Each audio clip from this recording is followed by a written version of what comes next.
Okay, so one of the guys asked me just to tie up this bottom bait rig, just so that you can see it being done. And here is the vast array of anti-Carp Academy components that you can see right in front of you. And it's probably worth pointing out this kind of love-hate relationship that I have with this rig, because just like Adam likes things to be simple and have the minimum number of components and have a bit of finesse to them, this is the absolute opposite of that. You know, a million components, as Nick Elliott would say, like Meccanoed together is how this basically works.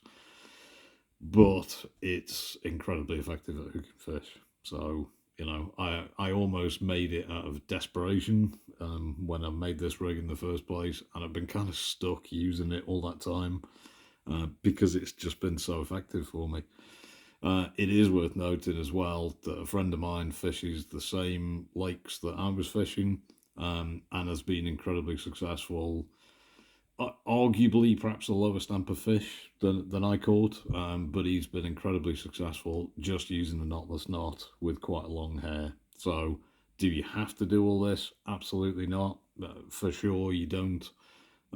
If you want your rigs to be incredibly simple and cost effective, you absolutely do not have to do this. You really don't.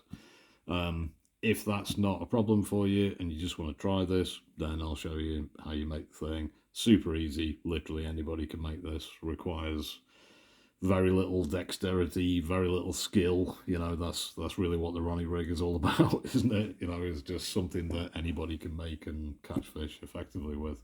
And it's true with it as a bottom bait, like I've got here as well. Okay, so first thing, whatever your chosen hook length material, doesn't matter what it is really, as long as it's fairly supple. I do prefer a soft hook link, you know, with boilies. I want it to be able to move to the maximum amount. So soft enough that it moves in the way that I want it to, but not so soft that it tangles. Yeah, so you're just trying to get that right balance, really. Do really like this ESP tungsten loaded stuff. Great hook link material. But I've used Camsoft and many other things in the past. So I take probably 18 inches or so of that stuff.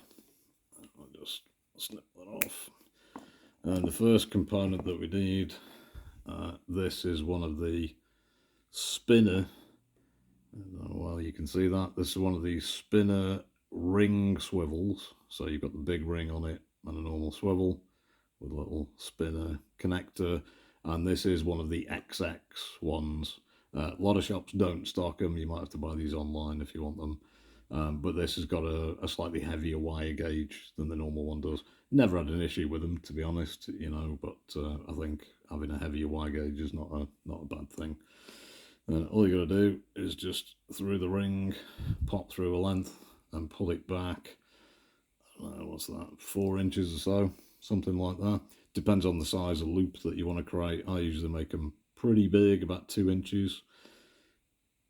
Pinch it at that point, make a loop. So hopefully you can see that, I've just made a loop. Twist the loop over, so you've got a double loop, so that's a figure of 8 loop knot there. Pass it through there. So there is your loop. Bit of saliva, as always. And just pull that down nice and tight. Make sure you pull both ends down gently, you know, to give yourself that. And I've got a nice big loop knot in there. That's the movement that I'm after from that. So it's going to kick out a little bit, you know, probably create a bit of a loop on the bottom, but then you've got this great big loop that your hook bait is sitting on. I'll just trim off the tag end there. That knot there is where I place a bit of putty as well. Don't have to go crazy close with that.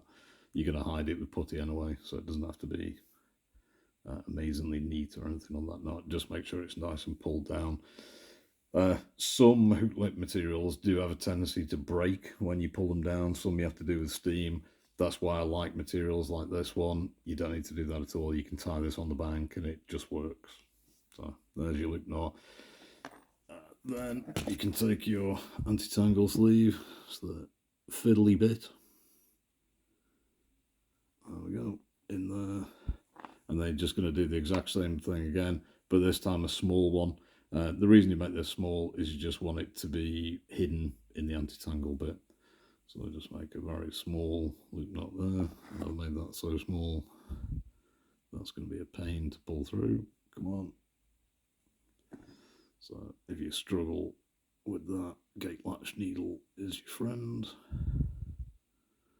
Just pull that through. There we go. Again, a bit of saliva. Pull it down nice and tight, and the tag end. And then what I typically do is put this between two pullers. So you pull it nice and tight from both ends and pull in these tags just to make sure you've got that, so you can get a puller each end and pull that nice and tight, gets it nice and straight, and you pull the knots all the way down. You obviously, when you're playing a fish, don't want them knots to be pulling down and pinching the material or anything like that. You just slide that up to cover the knot, and then that's good to go on your quick change clip that you can have on your leg clip or whatever your preferred presentation is. So that's your boom. Now, these components, one of the things I hate about them is all these components are very expensive, especially these PTFE coated versions. And you might just think, well, I'll just buy a cheaper one, anodized black metal from some, Temu or something. I do prefer to get quality components, but also what you'll find is that these boom sections literally last forever. I've got some of these booms that I've been using for 2+ years, and they look like the day I tied them, These PTFE coated ones just don't wear out at all. Never found them get a bit grindy inside, even after catching loads of fish on them, and the coating just doesn't get affected at all. Black anodized metal, on the other hand, does come off. The outer coating wears off and it starts to look a bit scrappy and a bit shiny. So I actually prefer these because they just stay exactly as they are when you tie them. Okay. So next bit is we're going to take the hook, and I actually got this wrong on the last one. It's actually the curve shank that's the XX version that you can buy now. This is actually, the curve shank hook is the one that I actually started tying this rig with in the first place, and then they seemed to go out of production, and the spinner came in. So this one seems to be the one that's replaced that, and it is available in this XX super strong version now. And these are incredibly strong, these hooks. So one of them, a little kicker. These are the medium kickers. Doesn't matter the brand, as long as it fits the hook that you've got, then it's fine. And what we're basically doing is we're using this to be the Ronnie sleeve part. You can do this with dedicated sleeves if you want. I just find these are a bit neater. You can do it with shrink tube if you want, but I just like the instant ability with these. So I just snip a little bit off there. Once you've done this a few times, you can just eyeball that. It's about 2 mil that you take off the end of it. And then you're going to slide it onto the hook in reverse. So you're basically going to put the fat end over the point and then just guide it around, trying not to pierce it. Well, you can see that. So basically just slid that along and then just stop that down by the eye. And then you're going to feed on little micro hook ring swivel. Again, I use PTFE ones of these because I want to keep that going. And then I usually just push it over the kicker just to keep it out of the way. And then your chosen highest grip you can get hold of hook bead. A back and forth between these. I'm never 100% happy with any of them. They always seem to have some sort of issue or not. This is the Corda ones. I've got the ESP grip stops as well. They seem pretty good. There's lots of cheap ones out there that you can use for this, but the most important thing is that you can, that it definitely can take the weight of that bait on the cast. Like I said in the video, that's vital. And that is your hook section right there. So now, well, you can see that. So we've basically got the hook, the kicker, push down it, micro hook ring swivel, and the bead stop on there. And then obviously join the two things together. Just going to hook it through.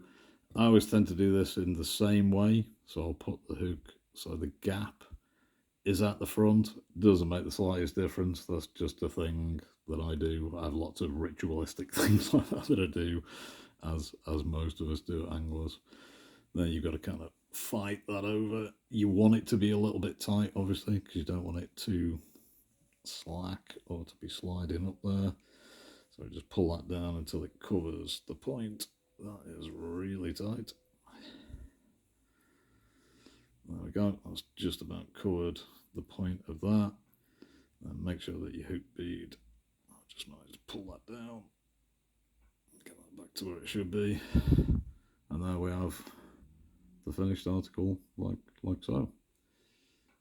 Probably need to pull that kicker down. I'll probably cut that kicker a little bit too short, actually. I'll probably redo that. And that's basically the rig. So you make up the boom section, you then apply a little bit of putty on that knot there to keep that nice and pinned down. And that's your hook section like this. Now, one of the benefits of this is that you can, of course, pre-make all your hook sections. So I've essentially got all these hooks pre-sharpened in a box with all the gear on them. Now, obviously, doing that in this kind of number is expensive, you know.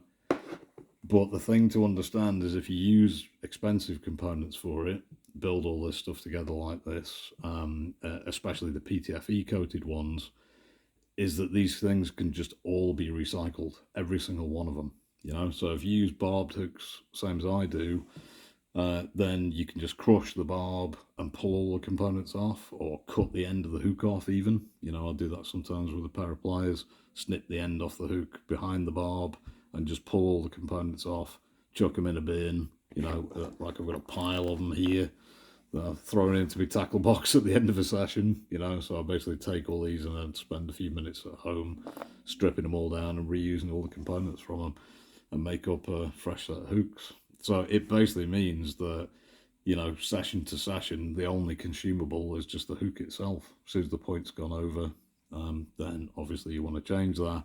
But I can have these pre-prepared hook sections, clip the old one off, clip the new one on, bang, I'm fishing again, you know. So very powerful, fast way, especially if you're fishing somewhere, you know, that's got a good head of fish. You know, you want to be back on the money again and fishing straight away. So there you go. Any questions about that, stick them in the chat below, and there you go. There it is.